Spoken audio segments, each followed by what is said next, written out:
नमस्कार दोस्तों, अपनी पाठशाला में आपका स्वागत है। आज हम चर्चा करने जा रहे हैं भारतीय संविधान की। आइए भारतीय संविधान का बारीक से अध्ययन करते हैं। भारतीय संविधान वनडे एग्ज़ाम में जीएस में 7 से 8% क्वेश्चन कवर करता है, इसलिए यह एक महत्वपूर्ण विषय है। अब इसके बारे में आपको मैं बता रहा हूँ। भारत का संविधान विश्व का सबसे बड़ा लिखित संविधान है।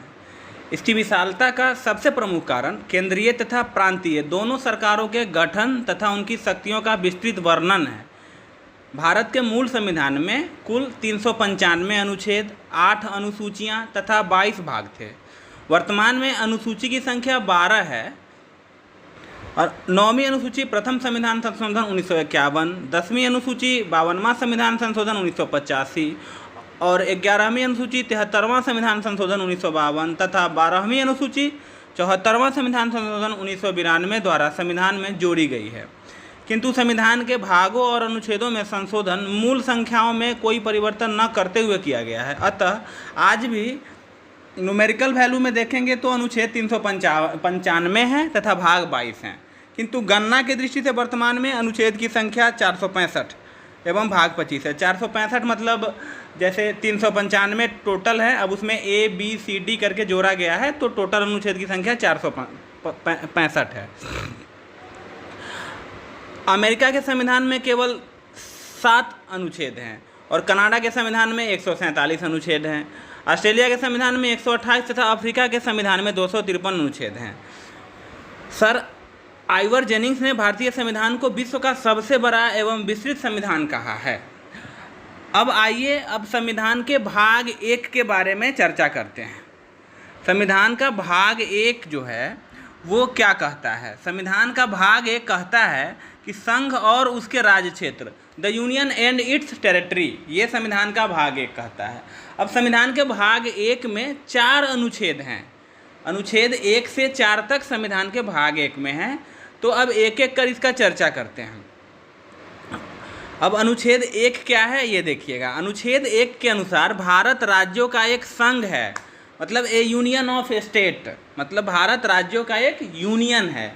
अब यहाँ पे थोड़ा सा समझने की ज़रूरत है कि यूनियन, कन्फेडरल और फेडरल, ये 3 शब्द पे ध्यान दीजिएगा। इसको समझा दें फिर आगे बढ़ते हैं। कन्फेडरल का मतलब होता है परिसंघ।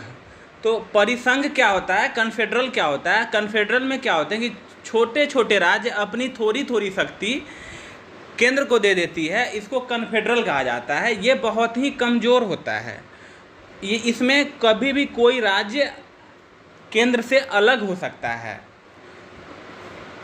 अब फेडरल के बारे में जानते हैं। फेडरल या फेडरेशन क्या? फेडरल और फेडरेशन इसका मतलब भी संघ ही होता है। ये कन्फेडरल का भी थोड़ा सा मजबूत रूप है। इसमें भी मतलब राज्य अपनी शक्तियाँ केंद्र को दे देता है। ये फेडरल कन्फेडरल से थोड़ा मजबूत होता है। अमेरिका एक फेडरेशन है क्योंकि अमेरिका में 50 राज्य हैं और प्रत्येक राज्य का अपना अलग झंडा है तथा अपना अलग नागरिकता है, इसलिए अमेरिका में दोहरी नागरिकता है। यहाँ भी राज्य चाहे तो अलग हो सकता है, यहाँ भी अलगाव की स्थिति, फिर भी ये कन्फेडरल से मजबूत होता है। फेडरल जो है या फेडरेशन जो है ये बुद्धिजीवी में सफल है। भारत में फेडरल इसलिए नहीं बनाया गया कि भारत विविधता में एकता वाला देश है। यहाँ पे आप साउथ का कल्चर अलग है, नॉर्थ का अलग है, इसीलिए यहाँ पे अगर फेडरल होता तो इसमें बिखराव हो सकता था। इसीलिए हमारे उस समय के संविधानवेत्ता और विद्वान लोगों ने भारत को एक यूनियन बनाया। यूनियन की विशेषता ये होती है कि इसमें राज्य कभी अलग नहीं हो सकते। राज्य जो है केंद्र से, देश से अलग नहीं हो सकते। तो अब एक चीज़ आप ध्यान दीजिएगा, जब भी क्वेश्चन आता है एग्जाम में कि भारत राज्यों का ऑप्शन रहेगा, आपको संघ है, यूनियन है, तो आपको हमेशा यूनियन ऑप्शन मारना है, क्योंकि संघ जो है वो फेडरल का हिंदी भी संघ होता है, यूनियन का हिंदी भी संघ होता है। इसलिए अगर यूनियन ऑप्शन में दिखे तो आपको यूनियन को आंसर लगाना है। चलिए अब तो आप यूनियन कन्फेडरल फेडरल में फेडरल को यूनियन कन्फेडरल फेडरल को अच्छी तरह से समझ गए हैं। अब आइए अनुच्छेद 1 में तो आपने देख लिया कि भारत राज्यों का संघ है। अब एक और चीज़ है कि राज्यों का संघ है, ये तो सही है, लेकिन राज्य कहाँ वर्णन है? तो इसमें कहा गया है कि राज्यों का वर्णन कहाँ होगा? तो ये कहा गया है कि अनुसूची 1 में कि राज्यों का क्या नाम है, कहाँ है, वो अनुसूची 1 में कहा गया है। तो इसको जब हम अनुसूची पढ़ाएंगे तो आपको इसके बारे में विस्तृत रूप से बताएंगे। और अब इसमें एक और चीज़ इसमें है कि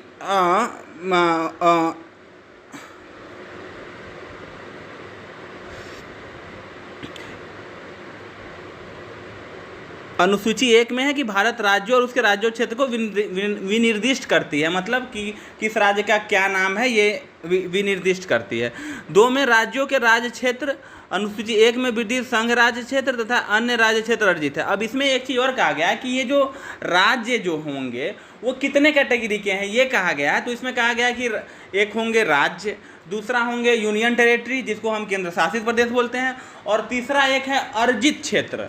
अर्जित क्षेत्र भी छोड़ रखा गया है। अर्जित क्षेत्र इसलिए छोड़ रखा गया है कि जैसे अभी आप इसको एग्जाम्पल से समझो कि पाकिस्तान में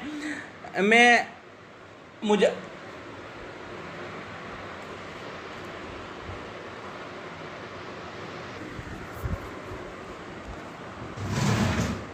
पाकिस्तान का बलूचिस्तान प्रांत जो है वो पाकिस्तान से अलग होने की वहाँ मांग उठ रही है। भारत अगर उसको अपने में मिला लेता है तो वो अर्जित क्षेत्र में आएंगे। चलिए अब आर्टिकल 2 देखते हैं। अनुच्छेद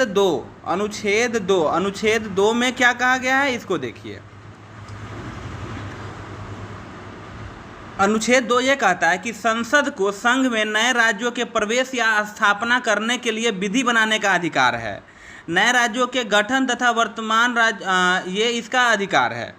अब इसमें एक चीज़ देखिएगा कि इसमें क्या है कि नए राज्यों का गठन, अनुच्छेद 2 ये कहता है कि संसद नए राज्यों का गठन कर सकता है।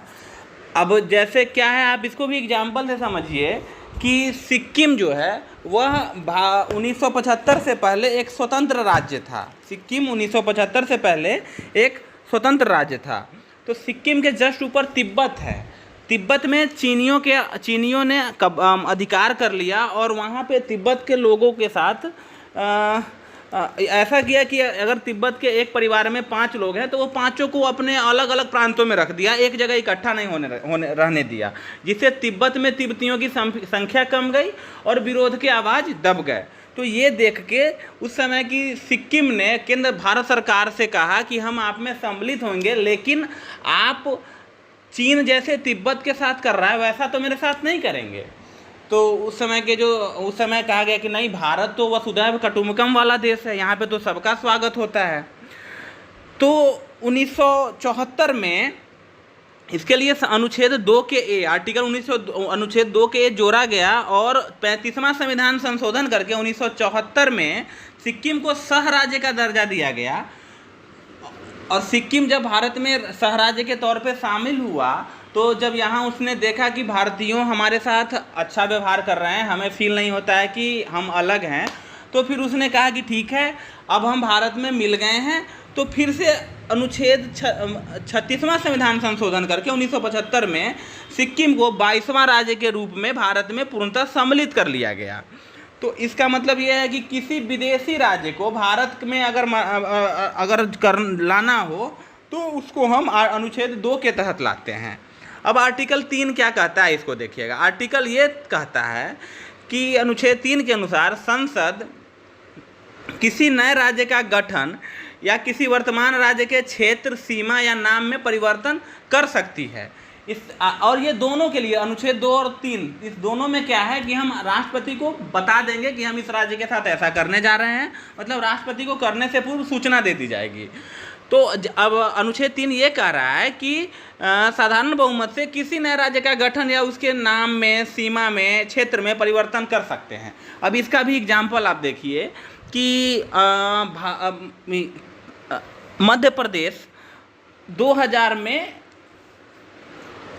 ईस्वी में मध्य प्रदेश से छत्तीसगढ़ को एक अलग राज्य बना दिया गया था 1 नवंबर 2000 को। उत्तर प्रदेश से 9 नवंबर 2000 को उत्तराखंड एक अलग राज्य बना दिया गया था, और 15 नवंबर 2000 को बिहार से झारखंड एक अलग राज्य बना दिया गया था। तो इसमें एक चीज़ समझिएगा कि संसद में यह है कि हम साधारण बहुमत से, साधारण बहुमत का मतलब होता है कि 50% से ज़्यादा, तो साधारण बहुमत से हम किसी भी राज्य के नाम में, क्षेत्र में, सीमा में परिवर्तन कर सकते हैं या उसको काट के एक अलग राज्य बना सकते हैं। तो इसके लिए उस राज्य के विधानमंडल को भी कहा जाता है, लेकिन उसकी अनुमति की ज़रूरत मानना संसद के लिए जरूरी नहीं है। अगर वह विधानमंडल पारित करता है तो भी ठीक, नहीं पारित करेगा तो भी संसद के पास ये शक्ति है कि वह उस राज्य को तोड़फोड़ कर सकता है, बंटवारा कर सकता है। ये अनुच्छेद 3 कहता है। अब अनुच्छेद 2, 3 आप अच्छी तरह से समझ गए होंगे। अब चलते हैं अनुच्छेद 4 के लिए। अनुच्छेद 4 क्या कहता है ये देखिएगा। अनुच्छेद 4 ये कहता है, अनुच्छेद 4 ये कहता है कि अनुच्छेद 2 और 3 में अगर कोई 3 के तहत अगर कोई नियम बनाई जाती है तो उसको संविधान संशोधन, अनुच्छेद 368 के तहत उसमें संविधान संशोधन नहीं करना पड़ेगा। दूसरा चीज़ ये है कि राष्ट्रपति उस पर हस्ताक्षरित करने के लिए बाध्य है, क्योंकि हमने राष्ट्रपति को पहले ही सूचना दे दी थी। अनुच्छेद 2 और 3 में ही राष्ट्रपति को पूर्व सूचना दे के ही हम ऐसा कुछ काम करेंगे, इसलिए राष्ट्रपति को उस नियम पे बाध्य है राष्ट्रपति उसको पारित करने के लिए। और तीसरा यह है कि अनुसूची 1 और 4 में भी उसमें चेंजिंग की जाएगी। अब अनुसूची 1 और 4 में क्यों चेंजिंग की जाएगी कि हमने आपको बताया था कि अनुसूची 1 में राज्यों का वर्णन है, तो जब राज्य का हम बंटवारा करेंगे, तो नया राज्य करेंगे, तो वहाँ अनुसूची 1 में भी परिवर्तन करना पड़ेगा। और अनुसूची 4 में है कि किस राज्य से राज्यसभा के कितने सदस्य होंगे, तो उसमें भी परिवर्तन करना पड़ेगा।